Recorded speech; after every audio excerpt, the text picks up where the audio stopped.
Hello, and welcome to the second week of Camp NaNoWriMo. Today you've got Kelly and Kaylin. We are 1/3 of the YA Word Nerds, and we're here to talk to you all about increasing your word count and holding yourself accountable as you charge through your goals in the second week of Camp NaNoWriMo. But because no two writers are the same, we're going to give you two different perspectives on all of the topics we're going to be covering today.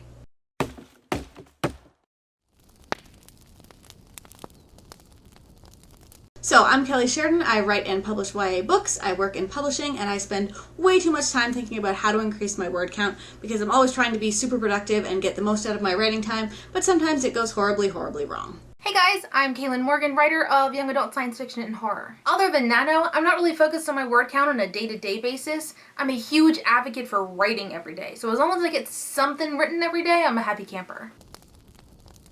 One of the best things I ever did for my own writing was to start holding myself accountable and tracking my word count goals, not just during NaNoWriMo, but all year long. I do this using an Excel spreadsheet that I got from writeallyear.patchwork-press.com, and it has changed everything for me. At the end of every day, I open up that spreadsheet and write down how many words I wrote that day. I get to see that graph going up and up and up as my word count increases, but I also get to see when I haven't written in a while so I can figure out what it is that's going wrong, why aren't I writing, and hopefully do better in the next day. I'm a very visual person, and the best way that I found to hold myself accountable is to keep a calendar on my desk that is specifically used to monitor my daily word count. Using multiple colored pens, I like to scribble a star on each day for every 100 words that I write. For a better look at what it should look like, this is my writing for June. So each star represents 100 words written, and I like to use a different color for every third star that I write. That way, just by skimming, I know that if I see a purple star, I wrote at least 400 words that day. Now, there's a lot of pink on here, there's not a lot of blue, and not a lot of purple, because as I said, writing every day is the biggest thing that matters to me, not necessarily the word count.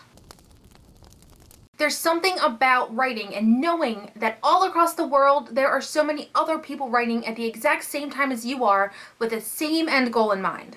I mean, that's pretty much the essence of Nano. Taking that a step further, NaNoWriMo hosts virtual write-ins over on our YouTube channel all month long where you tune into a live chat, and while there is some talking going on, mostly it's a big block of time where you just write together. And as you're writing, if you want a little break, jump into the comments because they're full of people talking about writing, comparing word counts, motivating each other, networking, just making friends. And this Friday over on our channel, the WordNerds are going to be hosting our very first virtual write-in. So be sure to stop by and hang out with us and boost up those word count goals.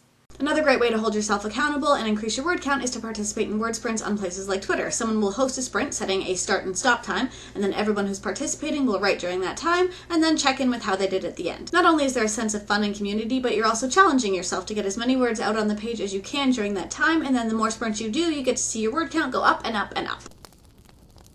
For me, one of the best ways I've found to write outside the box in order to increase my word count is to work on multiple stories at the same time. I know this doesn't work for everybody, but for me, if I'm having trouble with one story and I'm not sure what to write next, I can jump over to the other one I'm working on and kind of keep going with that. That way I don't have a lot of downtime where I'm just sitting there thinking about what to write. Much like Kelly's cheat, my favorite way of cheating during Nano isn't really cheating at all.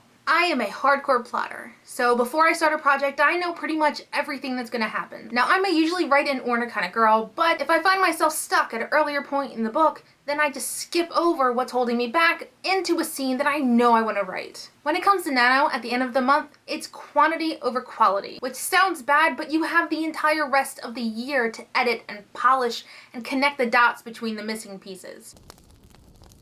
I'm a night owl. With a day job and a family to keep alive, I don't find much time during the day to write. After the responsibilities of the day fade, my muse rises with the moon. The darkness harbors the perfect creepy nature I want for my project while also being the quietest time of the day to really hunker down and get those words written. Admittedly, I have trouble writing any time other than night as well, but there's a lot to be said for writing in the morning. If you get it out of the way first thing, there's less stress to write later on, and anything you do write only adds to your word count, so it's kind of like a bonus. Plus, first thing in the morning, a lot of people are most well rested and able to tap into their creative energy. Sometimes at the end of the day, you're just exhausted and it's really hard to make yourself do anything that you don't absolutely have to. Thank you so much for watching. Don't forget that over on our channel, the WordNerds host live chats every Sunday at 7:30 p.m. Eastern Standard Time. This Sunday, for obvious reasons, we're hosting a Camp NaNoWriMo check-in. So come by, hang out with us, and share your word count goals, ask any questions that you may have about writing or keeping those word count goals, or just for motivation in general, because if anyone needs it right now, it's me. Until then, go write something awesome.